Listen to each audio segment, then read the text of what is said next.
That's definitely gonna wreck me, but I am still excited for it. Are we seeing a pattern? Wholeheartedly disagree with both of those statements. That's all I'm gonna say because I don't want to jinx myself. Hello and welcome to my mid-year book tag. I've seen a couple other people on booktube doing this video and I thought it would be super fun to participate, so my questions are kind of a combination of questions I've seen other people answering in their videos. So yeah, hopefully you enjoyed me sitting here and talking about some of my favorite books this year, because I just want to say that the beginning of this year was a little bit rocky for my reading. I was reading a lot of books that I did not like, and so I'm actually just happy to talk about the books that I have enjoyed this year because there have been so many that I did not enjoy, unfortunately. Anyways, so I'm going to start with a bit of statistics from my reading so far this year. My reading goal is 80 books and I've read 33 of those 80 books. I feel like that's a pretty good pace. I've given 9 books 5 stars this year, and I'll go ahead and go through that. I guess that this counts as the first question, but I'm going to tell you all 9 books that I rated 5 stars. I guess this is in order too. Deep End by Ellie Hazelwood. This came out earlier this year. After I read Deep End, I reread Not in Love, which is one of my favorite books from last year, and I gave it 5 stars on the reread. I rated both Harry Potter, I didn't write the titles down, I'll put them on the screen, but I rated Harry Potter 6 and 7, both 5 stars. The Nightingale by Kristen Hanna, the first 2 books in the Beartown trilogy, 5 stars. I'm currently in the middle of the 3rd book. I can probably go ahead and tell you it's gonna be a 5 star, but I don't know. Right now in my heart it's 5 stars, so I could probably tell you it's gonna be 5 stars, but yeah, the first 2 of the series are a for sure 5 star. I gave The Night and the Moth by Rachel Gillig 5 stars, and then I also gave Bury Our Bones in the Midnight Soil, LOL, that's backwards. Bury Our Bones in the Midnight Soil by V.E. Schwab 5 stars. While talking about 5 stars, I'm gonna tell you what my most unexpected 5 star was from this year, and that would be Beartown by Frederick Bachman. I read this book in my reading books I've been avoiding video because I feel like I've heard literally everyone on this earth talk about this book and how much they love it. So I kind of assumed that it was a very like overhyped TikTok book, which let me tell you, I could not have been more wrong. I had the 5 star feeling while reading this book, probably 3 chapters in, because I immediately fell in love with the way that Frederick Bachman writes. This one completely took me by surprise. I have been wanting to read this for honestly years, and I just so happened to get around to it at the absolute perfect time because honestly, these books have changed my life. Definitely the most unexpected 5 star. Next question is the best sequel that I've read this year. I'm gonna start with kind of one that might be surprising, but I'm gonna say Wild and Wrangled by Lila Sage. This is actually the last book in the Rebel Blue Ranch series, so it's not like a direct sequel. It's not number 2 in the series. However, it's my favorite book in the series. I absolutely am in love with the main male character, Justy. He is obsessed with the main female character, and he's heavily tattooed, and that's just really attractive to me because it's like, he looks so tough on the outside, but he's like all like caring and emotional on the inside. I love that. So this was one of my favorite sequels, but I actually have another answer that probably won't surprise you because it's Us Against You, which is the second Beartown book, and I just raved about how much I love Beartown, and my feelings are the exact same for this book, so I will spare you the time, and I will just simply say this was also one of my favorite sequels of this year. This next question is new releases that I haven't gotten to yet, but I really want to. As far as books that recently came out that I haven't purchased yet or read yet, that would be Atmosphere by Taylor Jenkins Reid, which is about an astronaut, and I think it takes place during the 70s. I do really like Taylor Jenkins Reid books. I've read The 7 Husbands of Evelyn Hugo and Daisy Jones and the Six, and I enjoyed both of those books. So I'm super interested to see how this book plays out. I don't think that I'll be purchasing it physically though, because I don't want to buy a hardback, and I don't think I kept either of my other copies of her books. I will most likely just put a hold for that on Libby and read it whenever it gets to me, because I'm not in any particular rush to get to it. I'm just excited to read it whenever I do. And the next book that I really want to read is My Friends by Frederick Bachman, because I feel like you might get sick of me talking about that man in this video, but I'm going to anyways. I really enjoy his writing. And so I'm just happy to get to a new release of his. The question is about my most anticipated releases for the second half of 2025. The first one would be Victorious by V.E. Schwab, which is the 3rd book in the Villains trilogy, starting with Vicious, Vengeful, and then on to Victorious. I really love B. Schwab. I love this series. I'm really excited to get to the third book. And then the second one would be Catabasis by R.F. Kuang. I read the first book of the Poppy War trilogy. I read Babel and also Yellowface. And so I'm really curious to get to this book. I wasn't originally excited about it because I didn't know what the book was about, but then I read the description of the book and how it's like two friends. I don't know if they're journalists or what, but they basically have to go on a journey through hell. I don't know if it's specifically like referring to Dante's Inferno with like the 9 circles of hell, but any book where people are going to hell, I'm gonna be interested, because two of my favorite books are Ninth House and Hellbent by Leigh Bardugo, which that is like the premise of those books. So I personally love that concept and I can't wait to see what she does. I know for a fact that R.F. Kuang is an amazing writer. I think basically for my opinion on her books, it just depends on the concept really, because I read Yellowface this year and I thought it was a good concept and it was written very well, but I kind of just lost interest towards the end. Basically, like I said, like I know she's a good writer and I'm really excited to see what she does with this concept. The next one is Rose in Chains by Julie Soto, which just recently came out. Julie Soto wrote Not Another Love Song and I read that last year and I really liked it. And I think this one is her first fantasy book, if I'm not mistaken. I just want to read it. I think it would be really good. I really liked her writing in Not Another Love Song and I've never read another one of her books, so I do want to pick that one up. The next one is Accomplice to the Villain by Hannah Nicole Meyer, I believe that's her name. I think I read Assistant to the Villain shortly after it came out, I think maybe 3 years ago, and I thought it was a cute story. The first book is definitely cozy and a little bit slow, but the second book I read, I waited a lot longer when reading the second book after it came out, and the second book is so much more interesting and has so much more plot and character development, and I really enjoyed it. So I am actually really excited to pick up the third book in that series. I don't know what the series is called, but I'm excited about that book. The next one is Mate by Ali Hazelwood, because I loved Bride last year and I'm so excited to read the sequel to Bride. I think it comes out in the fall and I'm really excited to pick that up around Halloween or like in October. I think that would be the perfect time to read it. The next one is The Biggest Surprise, and basically I just took that as like a book that I'm surprised that I like so much, and my answer would be The Bandit Queens by Harini Shroff. I'm gonna be honest, I don't know why I picked this up. I don't know why I bought it. I think I just read the back and thought it was interesting and bought it, which I don't ever do anymore because I usually always get my recommendations from the internet. First of all, it takes place in India in like the 70s, I believe, and the main female character, her husband just up and disappeared one day and everyone thinks that she killed him. So then, since she has this reputation, she lives a very solitary life, but then all of a sudden one of the women in her community comes to her and is like, I know you killed your husband, I want my husband to disappear, can you help me? And so since that woman came to her and asked for help killing her husband, it kind of sets the book in motion for a lot of things to happen actually. Like this, first of all, has so much character development in it that I was surprised by, and also it's so funny. It's really seriously hilarious. I highly suggest reading this book, especially if you've never heard of it like I had never heard of it. The next question is favorite author, either from a debut book or just new to me, and for my answer it's just new to me, and the first one is Kristen Hanna. I read The Nightingale this year and I sobbed like a baby, but in the best way possible because the story was so heartwarming but also gut-wrenching but also life-changing. So yeah, I need to pick up more of her books immediately. I loved the way she wrote this. Sorry, okay, my next answer is Frederick Markman. Actually, never mind. I can't say that because I read his books last year. I read Anxious People last year, so he's not new to me. You're welcome. I didn't talk about Frederick Markman yet again in this video. The next question is newest fictional crush. So my first one is gonna be Lucas from Deep End. This man, oh my gosh. Okay, first of all, he's like really mysterious and like doesn't really talk a lot, which is hot.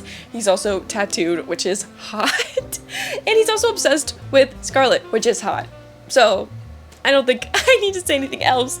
However, that answer correlates very strongly with my next answer, which is also Dusty from Wild and Wrangled, because he's tattooed, which is hot. He's obsessed with the main female character, which is hot. And he's very emotional, but doesn't show it that much. Are we seeing a pattern? I'm seeing a pattern.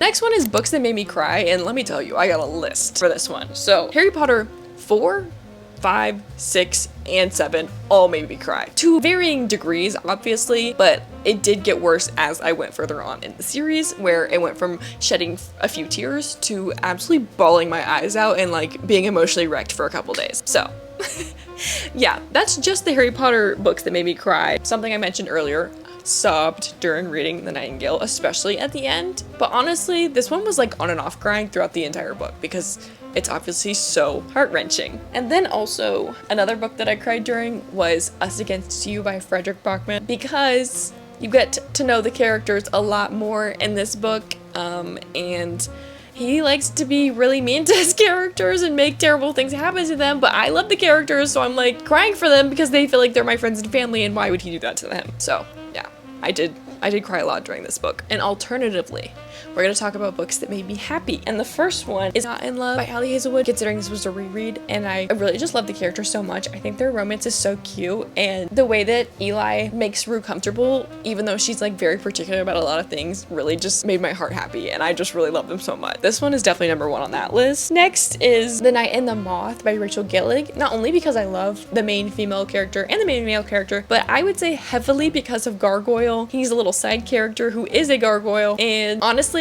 I know he's really like mainly just like comedic relief, like a side character, but he stole my heart in this book. He's so cute, and honestly, he's hilarious. He really made this book for me, in addition to also the fact that I love the main characters. The next question is super fun. It's about the most beautiful book that I've bought this year or received, like someone else bought it for me. I did buy this one myself, but let me just show you. It is the Owl Crate edition of Bury Our Bones in the Midnight Soil. It comes in this like display case. I don't really know what this is for, but it's gorgeous. And then this is the actual book, the front and the back, and it has one of those reversible dust jackets. So this is what the other side of the dust jacket looks like. It just has the characters and then some quotes from the book. And then honestly, I think my favorite part is like just the naked hardback, because it has these beautiful illustrations on the front and the back. And even like the spine matches. And then even better, there's gorgeous sprayed edges, which let me just say, I'm not huge on sprayed edges, but these are so stunning, and it goes all the way around. And there's end pages that are gorgeous. Like seriously, this book is the most beautiful thing I've ever seen in my entire life. So